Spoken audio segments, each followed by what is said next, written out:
मुजफ्फरनगर में शनिवार को मीरापुर में चुनावी सभा को संबोधित करते हुए समाजवादी पार्टी के राष्ट्रीय अध्यक्ष पूर्व मुख्यमंत्री अखिलेश यादव ने भाजपा पर जमकर हमला बोला।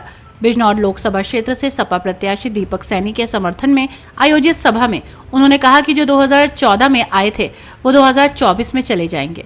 अखिलेश यादव ने कहा कि इंडी गठबंधन की सरकार में आने पर अग्निवीर योजना समाप्त करने की बात कहते हुए आशंका जताई कि भाजपा पुलिस के साथ भी यही करने जा रही है। मुनाफा कमाने के लिए किसान बना रहे हैं। आप सब तैयार है? बहुत से किसान अपना गेहूं लेकर के गया, बताओ क्या एनएफसी मिल गई किसान को? ये सरकार भाव बना रही है, ऐसे इंतजाम कर रही है कि आपको भी फसल की कीमत मिले। इसलिए हम इंडिया के बनने के लोगों ने देखा है, अभी हमने ना विकास को जारी किया, जनता की मांग था और देख क्या है, इंडिया गठबंधन में आया, आप मान भाई एनएफसी का दिए, हर फसल का एनएफसी दिलाने का काम इंडिया गठबंधन। हमें आपने जो भी पढ़ा वो यही अखबार में पढ़ा कि INDIA इंडिया होता है। जो लोग किसी जानते होंगे, अखबार पढ़ोगे, सोशल मीडिया पे पढ़ोगे, हम आपको INDIA को इंडिया पढ़ते हैं और बीजेपी वाले बताओ क्या पढ़ते हैं? वो कहते हैं इंडी गठबंधन। INDIA इंडिया होता है कि इंडी होता है? सोचिए, लोग इंडिया को नहीं पता रहे, इंडिया के लोगों को नहीं पढ़ पा रहे हैं, उन्हें लोकसभा में कौन वोट देने जा रहा होगा? इन्हीं के आगे बताने के 10 साल में 1 लाख उन्होंने आदित्य आत्महत्या की। बताएं बीजेपी वाले लोग जो भी शुरू बनाने का रास्ता दिखाए, बताओ 1 लाख किसान ने आत्महत्या की है कि नहीं की? जहां किसान की हालत है वहीं ये सरकार हमारे नौजवानों के साथ ही इनके भविष्य के साथ खिलवाड़ कर रही है। हम जानते हैं कि जब हम मुजफ्फरनगर आए थे तो हमें पुलिस की भर्ती का परीक्षा लेकर के आए थे। मैं जहां जाता था उन 2 दिनों में हम नए नौजवान अभी तक लेकर के खड़ा हो जाता था, कहता था कि परीक्षा कैसे हो, परीक्षा का पेपर नहीं हुआ है। सोचिए आप, जो सरकार ने दावा कर रही थी होता है, हम वर्ल्ड रिकॉर्ड बनाने जा रहे हैं अफ्रीका, ऐसा इंतजाम किया है कि इंतजाम में कोई निकल नहीं कर पाएगा और कृषि परीक्षा होगी। परीक्षा 2 दिन कराई और पेपर हो गया। बताओ पेपर लीक होगी, पेपर लीक हुआ और ये पहला पेपर लीक था। जो नौजवान खड़े लिखे भी हासिल खड़े हो गए, जो नौकरी की तलाश में जा रहे होंगे उधर होंगे। एक परीक्षा का पेपर लीक हुआ है। जितनी भी परीक्षा होंगी सरकार की, सामने पेपर लीक हो गया। यहाँ भी मुख्यमंत्री आए होंगे, देश से प्रधानमंत्री आए होंगे, आज जब पेपर लीक के बारे में उन्होंने कुछ कहा, क्या पेपर देंगे उन्होंने? नौजवान को नौकरी की तलाश में नौकरी देंगे उन्हें? कोई सलाह नहीं। हमारे देश से प्रधानमंत्री और मुख्यमंत्री को ये नहीं पता कि पेपर लीक हो रहे हैं और कैसी सरकार जो लीक हो रहे हैं उसमें लीक कराने वाले बीजेपी के लोग, परीक्षा करने वाले बीजेपी के लोग, और ये पेपर भविष्य से नहीं करा रहे, उसके नौजवान को नौकरियां देनी पड़ जाए, इसलिए पेपर हो रहा है। पेपर लीक इसलिए कराया जा रहा है जिससे नौजवानों को नौकरी न देनी जाए। ये लीक वाले नौजवान तैयार हैं और हमें लगता है कि इस बार किसान और नौजवान मिलकर के इस भारतीय जनता पार्टी का सफाया करने का काम करेंगे, इन्हें पूरी तरीके से निपटाने का काम करेंगे। और हमें करीब बताया है हमारा, और आप लोग समझिए, अगर 7 लाख बच्चों की परीक्षा के पेपर हुए हैं तो अगर 7 लाख नौजवान उनके घर परिवार के केवल माता पिता को जोड़े, 3 लोगों को मिलने पर हम 7 लाख का गुना 3 करते तो 1 करोड़ 80 लाख बनते हैं।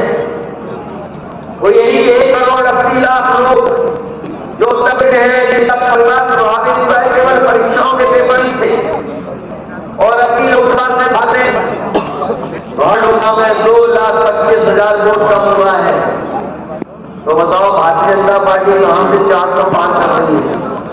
जब अखिलेश हार रही है तो बताओ कहां से 405 हो रही है?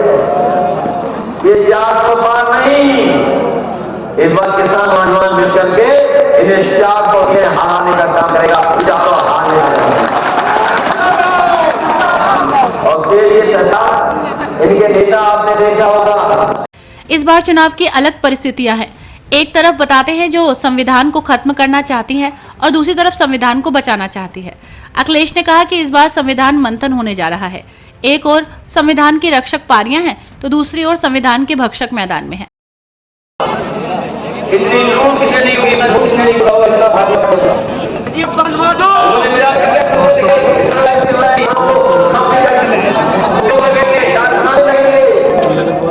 लेकिन 10 साल के बाद भी कपड़े घबराए हुए हैं। कितने घबराए हुए हैं? अगर 405 से और 400 नीचे गिरना होते तो क्या दिल्ली के फंसी में जेल देना पड़ता? बताओ ये घबराए हुए हैं, घबराए हुए हैं। अगर 405 होते तो क्या झारखंड के मुख्यमंत्री पर दूसरे मुकदमे लगा के उसे जेल देता होता? ये 400 जो आरे घबराए हुए हैं, ये उसी मेहमान की तरह घबराए हुए हैं जब मैदान में कुछ हारने लगता है तो पहलवान मैदान में क्या करने लगता है?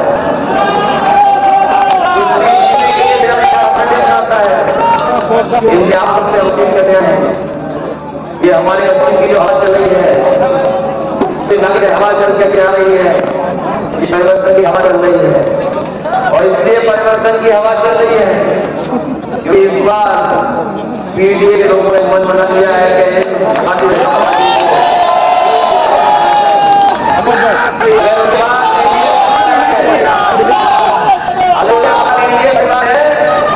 तो हमारे आपके पास पीडीए परिवार है, पीडीए परिवार है। और पीडीए परिवार इतना बड़ा है कि अगर वोट डालेगा पीडीए परिवार मिलकर के तो रीवा बहनी ऐतिहासिक वोटों से जीत के नमी विनोद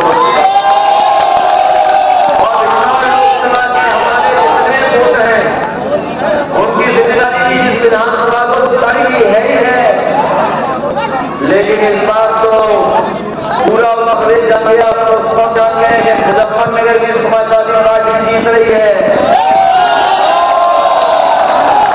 कैराना भी जीत रही है समाजवादी पार्टी। आपके आगे चले जाओ, महीना से लेकर के और फिर जो उससे चरण में वोट पड़ जाना है,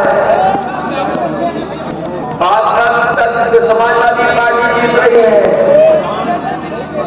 और जो लोग हमारे साथ रुपया गए थे वो थोड़ी ढाई साल जिधर गिरी जाकर किसी को नहीं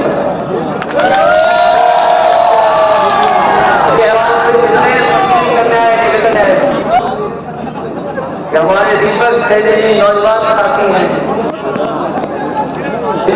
आप लोग सहयोग करना है क्या? एक एक वोट इनको दिलाने का काम करना। इनकी मदद करोगे आप सब लोग? संविधान में करने का काम होगा। और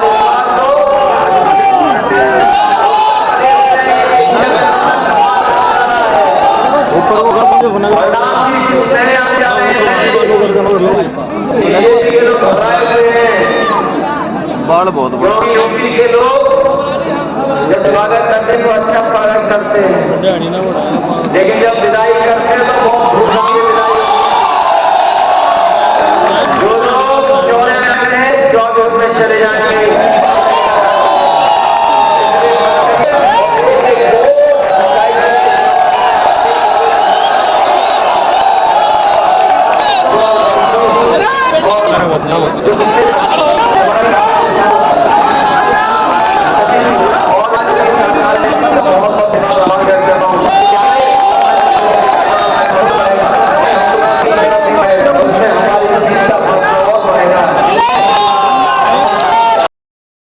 उन्होंने कहा कि जिन विधायकों को आपने जिताया था वो मोटे पैकेज में बिक गए। पार्टी घोड़े की ढाई चाल में चित हो गई। अखिलेश ने कहा कि लेकिन ये सरकार ऐसा नहीं कर रही। सीमा पर देश को सुरक्षित रखने वाली फौज को खत्म कर अग्निवीर जैसी योजना लागू कर दी है, जिससे नौजवान हताश हैं। उनके गठबंधन की सरकार आई तो अग्निवीर योजना को समाप्त किया जाएगा। जो लोग हमारे साथ रुपया बन गए थे, वो घोड़े की 2.5 चाल से किधर गिरे जाकर के किसी को नहीं पता।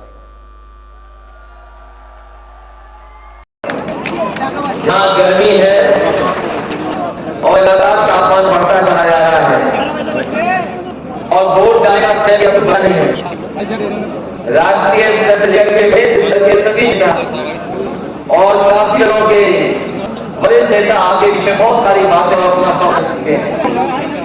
उसी बीच में हम लोग आपसे निवेदन और अपील कर रहे हैं कि इंडिया गठबंधन के साथी नौजवान अपना एक वोट देकर के इन्हें जिता करके लोकसभा में भेजने का काम करना, यही निवेदन ये चुनाव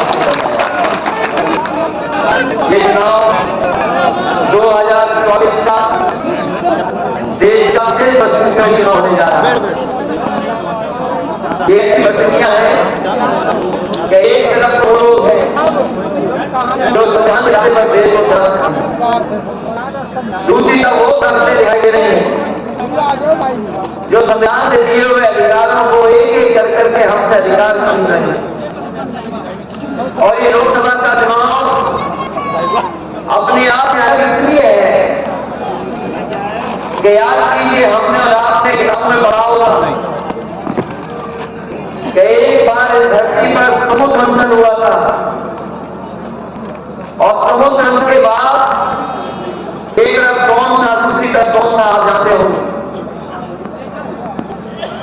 इसलिए एक बार 2024 में ये संविधान मंथन होने जा रहा है। एक तरफ तो वो लोग हैं जो संविधान की रक्षा करना चाहते हैं और दूसरी तरफ वो लोग हैं जो संविधान के भक्षक हैं, संविधान को खत्म करना चाहते हैं। उनके बीच का चुनाव है। आपने विरोधी पार्टी के लोगों की भाषा सुनी और जो सत्ताएं हैं उनकी भाषा को पता नहीं कहां से सीख गए। उनकी अगर भाषा सुने तो ऐसा नहीं लगता है कि कोई ऐसे संविधान और जो संविधान की शपथ लेकर बैठा हुआ है। उन भाषा हमें आज तो डरा रही है, मौकों पर डराते हमें वहां को। मैं आपसे कहना चाहता हूं तो जितने भी बच्चों तो नई ब्रह्म बना के हमारा जो मंच होगा सब हमारा नाम है। कई बार लोग चर्चा कर रहे हैं कि संविधान कैसे खत्म हो जाएगा, अधिकार हमें कैसे मिलेंगे। आपने हमें बहुत बड़ी देखा है 2009 से पहले याद होगा पूरे देश के किसान दिल्ली में बैठ गए थे, धरने पर थे, सालों साल बैठे रहे और मांग कर रहे थे हमें एमएसपी के लिए कानून बनना चाहिए। जो 3 काले कानून आए हैं कि हम 3 काले कानून स्वीकार नहीं कर सकते हैं। आपको समय देखा जिस तरह वोट वाले करके सरकार ने अपनी पूरी ताकत लगा दी, सड़कों पर कील लगवा दी, पक्की आरसीसी की लाइटें लगवा दी, दीवार बनवा दी आरसीसी और लोग दिल्ली में बात नहीं आने चाहते। जितने आनंद रास्ता मिले गर्मी में परेशानियों में जो आगे बढ़ते लगभग 1000 की लगभग किसानों की जान चली गई, लेकिन सरकार ने परवाह नहीं ली। ऐसे ही चुनाया उन्हें पता लगा कि किसान के खिलाफ आए, पूरा पंजाब हरियाणा उनके खिलाफ खड़ा है, पूरे देश का किसान खिलाफ खड़ा है। उन्होंने जड़ कर के तीनों कानून वापस लिए और 44 कानून नहीं लागू होंगे। तो यही ये लोग तो दावा पार करते हैं। अगर 400 दी गए बताओ सारे कानून लागू होने के लिए होंगे किसान भाई ये बाबा। अगर 400 दी गए तो हमारे यहाँ की खेती खेत में पैदा होने वाली चीज जितनी फसलें हैं ये बड़े बड़े उद्योगपतियों के हवाले करता है। अभी मैं सुन रहा था देश के प्रधानमंत्री कह रहे थे कि हमने भंडारण डाल दिया है, देश का सबसे ज्यादा दुनिया का सबसे ज्यादा भंडारण किसानों के लिए फसल के लिए तैयार कर। मैं आपसे कहना चाहता हूं वो सरकारी भंडारण नहीं है, वो बड़े बड़े उद्योगपतियों के भंडारण है। वो आपकी फसल को आपकी। उन्होंने आशंका जताई कि कहीं भाजपा अगला हमला पुलिस पर ना कर दे, पुलिस को सिर्फ 3 साल के लिए ही भर्ती करे। पूर्व सीएम अखिलेश यादव ने कहा कि किसानों ने 1 साल से अधिक धरना दिया, 1000 से अधिक किसानों की जान गई, चुनाव करीब आए तो घबराकर भाजपा ने किसानों के विरोधी 3 काले कानून वापस ले लिए। वो 400 सीट जीतने की बात कर रहे हैं तो काले कानून लागू होंगे। किसी राजनीतिक दल ने कभी ऐसा नहीं सोचा होगा, ये सब ये को सुना और ये जो कंपनियों का मुनाफा है, नेटवर्क में वो अपने मुनाफे से 4 गुना ज्यादा बिकेगी सबसे ज्यादा समझ में कोई बने कि 1000 करोड़ का दिया जाता हो, क्या आपका गणना करते हो कि 1000 करोड़ में दिया जाएंगे, किसी से 5 करोड़, किसी से 600 करोड़, किसी से 200 करोड़। और ये बीजेपी वाले घूम घूम करके कह रहे थे कि वैक्सीन लगा दो, वैक्सीन लगा दो। बताओ वैक्सीन वालों से हमारे मेरे सुने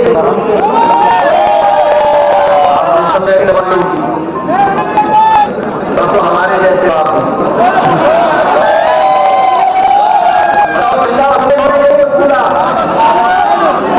और जो आपको ये जो गाँव में सामान नहीं जाओ, दवाइयाँ नहीं जाओ, ये आपकी महंगाई इसलिए इन्होंने चंदा उड़ाया है। जिन कंपनियों से चंदा वसूला इन्होंने, वही कंपनियां हमारी मुनाफा कमा रही हैं और मुनाफा कमाने की वजह से महंगाई है। 10 साल के 10 गुना करोगे, महंगाई कहाँ पहुंचा दिया? बताओ महंगाई घटे नहीं बढ़े? और कई मानकों में हम लोग दुनिया के दूसरे देशों में बहुत पीछे हैं। यही सरकार करेगी कि डॉलर को डाला, रुपया नीचे डाला है। बताओ रुपया ना पहुंच गया, आपके पड़ोसी देशों से नीचे रुपया पहुंच गया और बेरोजगारी कहां पहुंच गई? आसमान से बेरोजगारी। जो सरकार भ्रष्टाचार से लगाने का दावे घर पर लोगों को कह रही थी, जब मैं पिछले चुनाव में आया नोटबंदी के समय पर साइबाजी सरकार हुई, उसमें हमने बहुत बड़ा आरोप से जनता से लिया कि रुपया नहीं सारा सफेद होता है, लेन देन सारा सफेद होता है। आज मैंने दिल्ली सरकार वाला करीब तक देश नहीं देखा और कोई विभाग नहीं पता इस भ्रष्टाचार में बढ़ गया हो और भ्रष्टाचार इतना बड़ा है जिसकी आप कल्पना नहीं कर सकते। और हमारे पुलिस लोग तो बहुत समझदार लोग हैं। 100 नंबर में प्रतिनिधि मैंने इन लोगों को जिस समय पर पहुंचा पुलिस और मदद करें गरीब की, किसान की, लेकिन बीजेपी की सरकार आई, उसका दफ्तर बदल दिया।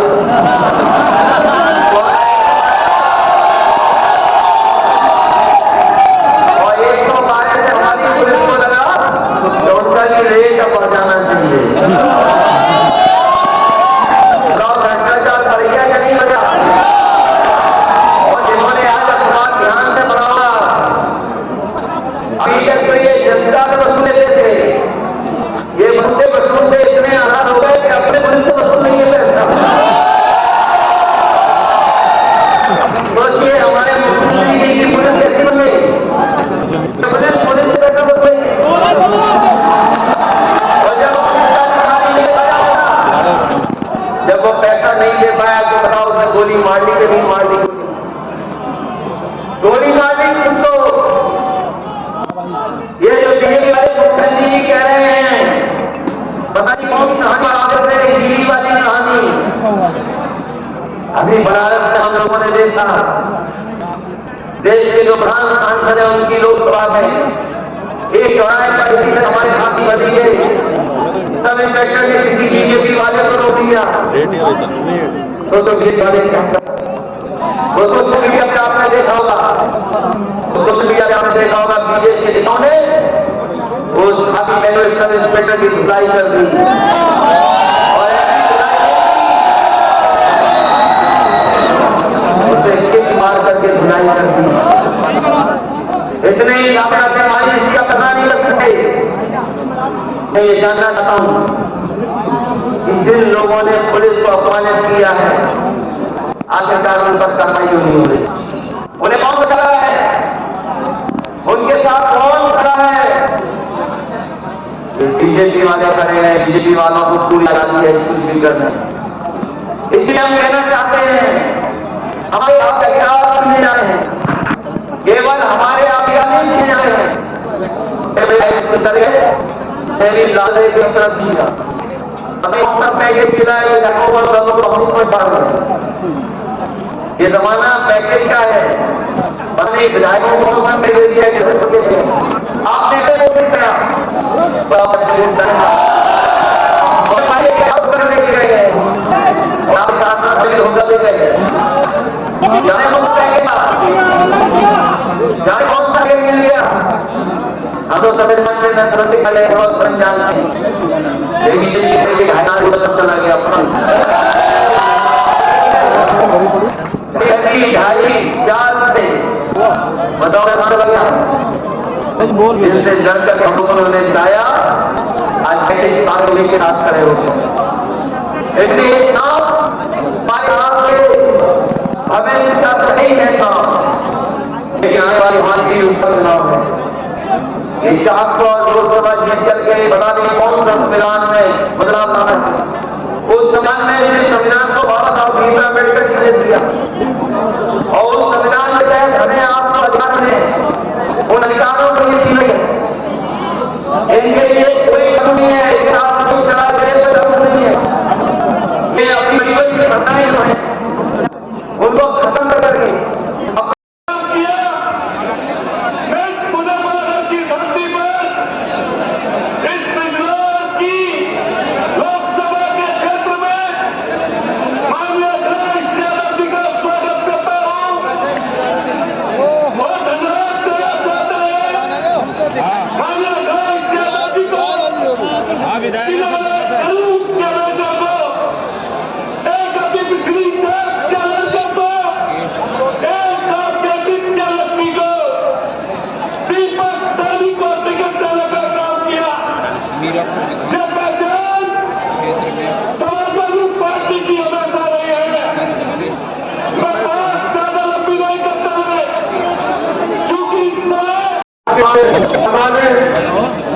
चुनाव प्रचार के हीरा चुनाव प्रचार के हमारे बीच रहने वाले पार्टी के अध्यक्ष मानवपति के रूप में हमारे बीच में आए हमारे बीच में बैठे हुए सम्मानित देवानंद सम्मानित प्रदेश के बंधुओं सम्मानित माताओं बहनों आज मैं ज्यादा नहीं नहीं बोलना चाहूंगा जो मैंने अपना सारा जिनकी सभा में पार्टी नेता को देता माने बस आज तो आपसे कहना चाहूंगा आपकी ईद हुई है करो ईद कौन सी तारीख हुई है बता दो हाथ डाक के साथ तो ईद कौन सी तारीख की थी 11 के दिन साथियों एक ईद और आने वाली है आपको तो तकलीफ और तकलीफ को बनाने का काम करेगी साथियों 19 तारीख है मेरे नौजवान साथियों 80 किलो 80 पैकों 80 हर समाज लोगों समाज दोस्तों ज्यादा लगेगा आगे 19 तारीख को एक को उठाकर हर आके बता दो साथियों किसाने का काम करेंगे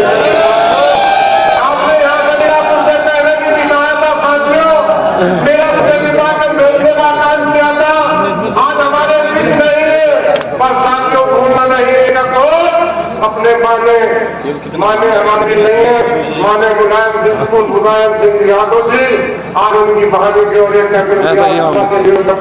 आपको माना जाता हूँ हाथ के बता दो सम्मान देने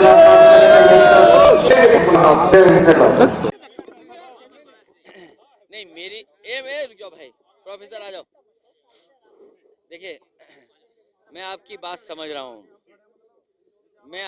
समझ रहा हूँ जो चरखा दाव की बात कर रहे हो देखिए ये राजनीति है और ये चुनाव हो रहा है संविधान बचाने के लिए लोकतंत्र बचाने के लिए और अगर चरखा दाव की बात करें तो क्या नौजवान नहीं जानता उनके साथ जो धोखा हुआ या चरखा दाव बोलोगे कि जिन्हें पक्की नौकरी मिलनी थी वो अग्निवीर से संतुष्ट हो रहे हैं और उनकी गरीबी का और उनकी बेबसी को एक्सप्लॉइट कर रही है बीजेपी। अच्छा कौन नौजवान स्वीकार करेगा मुजफ्फरनगर मेरठ बागपत गाजियाबाद जो सबसे ज्यादा फौज में नौजवान जाता था क्या इसका कोई जवाब है चरखा दाव बोलने वालों के पास या बीजेपी के लोग जिन्होंने अग्निवीर व्यवस्था लागू की है 4 साल की कल को पुलिस में लागू करते 3 साल की नौकरी आपके यहाँ जवाब क्या है। और फिर अरे बीजेपी के घोड़े की 2.5 चाल से बचो बीजेपी के जो घोड़े की ढाई चाल है ना, उससे बचो। बीजेपी किसी की नहीं है। जिन किसानों से वोट लिया और ये कह करके आय दोगुनी होगी, उनके लिए 3 काले कानून लाए गए। और प्रधानमंत्री यही कहीं कह रहे थे कि देश का और दुनिया का सबसे बड़ा भंडारण व्यवस्था की है। ये भंडारण सरकारी नहीं है, ये प्राइवेट लोगों का भंडारण है। अगर प्राइवेट लोगों के हाथ में भंडारण चला जाएगा तो आप किसान को कौन लाभ पहुंचाएगा? आज गेहूं है, क्या सरकार कीमत दे पा रही है? और जो हमारे किसानों की मांग रही गन्ने की कीमत कितनी होनी चाहिए? क्या हम दूसरे प्रदेशों से पीछे नहीं हैं? आपके बगल के जो प्रदेश हैं, क्या उतना रेट हम दे पा रहे हैं? तो इसलिए इन बातों में कुछ नहीं रखा। राजनीति है किसानों को अधिकार दिलाने के लिए, राजनीति है नौजवानों को नौकरी और रोजगार दिलवाने के लिए। राजनीति चरखा दाव के अपने गुड़ दिखाने के लिए नहीं है, अपनी कमी छिपाने के लिए नहीं है। अरे हम तो वो लोग हैं जो सम्मान देते हैं। देखिए समाजवादी पार्टी ऐतिहासिक परिणाम के साथ इस बार जीतेगी उत्तर प्रदेश।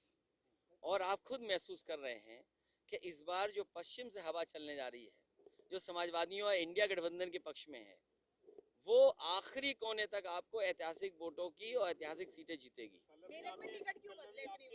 अरे बदला इसलिए कि हमें जीतना है। और आप ये बताइए, अरे आपको सवाल ही नहीं पूछना चाहिए था, आपको ये पूछना चाहिए कि बीजेपी के लोग कैसरगंज से लोकसभा के प्रत्याशी क्यों नहीं तय कर रहे हैं? क्योंकि यहाँ की आप बताइए ना, क्यों नहीं तय कर पा रहे? जो सवाल हमसे पूछ रहे हैं वो मैं कुछ नहीं कहना चाहता। ये सवाल बीजेपी से पूछना चाहिए कि आखिरकार कुछ सीटें बीजेपी क्यों नहीं तय कर पा रही है। और फिर आप बताइए, आय दोगुनी होगी किसानों की, क्या यहाँ का नौजवान स्वीकार करेगा अग्निवीर? क्या ओल्ड पेंशन स्कीम? दलित प्रत्याशी दिया है मेरठ में, आपने दलित प्रत्याशी दिया है, दलित प्रेम उमड़ गया है। नहीं हमारा भोजन कर रहे हैं। नहीं, ये कोई पहली बार नहीं कर रहे हैं। नेताजी ने माननीय काशीराम जी को इटावा से अपने होम टाउन, मेरी अपनी नेटिव प्लेस से उन्हें लोकसभा भेजा। तो ये कहना कि आज प्रेम किसी के प्रति नहीं, ये लड़ाई बहुत बड़ी और पुरानी लड़ाई है। जो कभी लड़ाई चौई चरण सिंह जी लड़ते थे, उनका सम्मान ये था कि हर जाति बिरादरी के लोग उन्हें अपना नेता मानते थे। तारीख तो आने दो।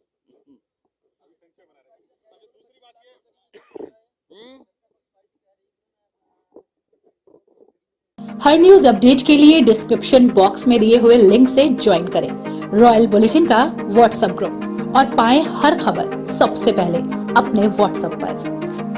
अपने आसपास की खबरों के लिए सब्सक्राइब करें रॉयल बुलेटिन और इस वीडियो पर कमेंट के जरिए अपनी राय देना ना भूलें।